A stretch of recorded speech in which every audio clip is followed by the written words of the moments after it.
Vous écoutez L'Aiguillon, une parole qui interpelle à la lumière de l'Évangile. Collection Évangile. Épisode 1. Ni chaud, ni froid. Sur la tiédeur qui ne se voit plus. Il y a une parole du Christ dans l'Apocalypse qui n'a jamais été écrite pour rassurer. Il s'adresse à l'église de Laodicée, Apocalypse 3, 15 à 16. Et il ne lui reproche ni son incroyance, ni une faute particulière. Il dénonce un mal plus insidieux, une foi devenue tiède, satisfaite d'elle-même, qui ne brûle plus d'amour et ne ressent même plus le besoin de changer. On aimerait croire que cet avertissement appartenait à une église d'un autre temps. Mais c'est une faiblesse qui traverse les siècles sans jamais disparaître. Les pères du désert en ont décrit l'une des manifestations les plus redoutables, l'acédie. Bernanos, des siècles plus tard, en montrera les ravages dans Journal d'un curé de campagne. Le glissement vers la tiédeur. Ce glissement prend plusieurs visages, et aucun n'est spectaculaire. Le premier est souvent invisible. On cesse peu à peu d'attendre quelque chose de Dieu. Alors la confession devient plus rare, les sacrements peuvent n'être plus que des rites de famille, et une pratique religieuse subsiste, fidèle en apparence, mais sans transformer l'existence.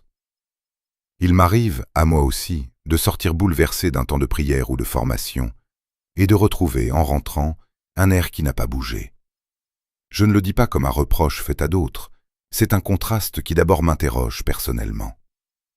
Charles Péguy allait plus loin encore, il écrit « Il y a pire qu'une âme perverse, c'est une âme habituée.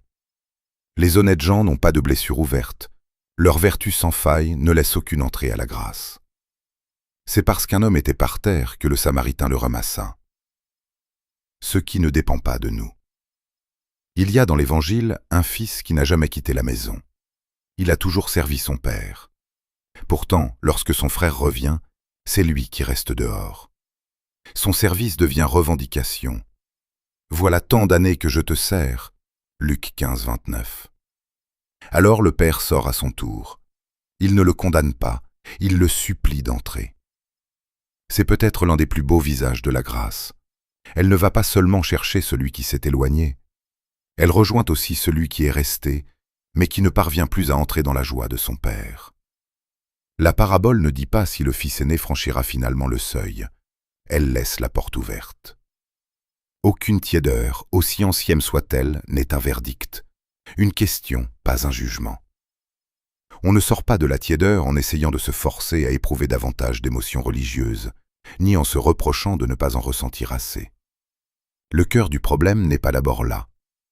On en sort en acceptant qu'une question nous soit posée et en ne la fuyant pas. Alors la question est simplement celle-ci. Y a-t-il, dans notre vie de foi, une porte que nous avons peu à peu cessé d'ouvrir, non par révolte, mais par habitude?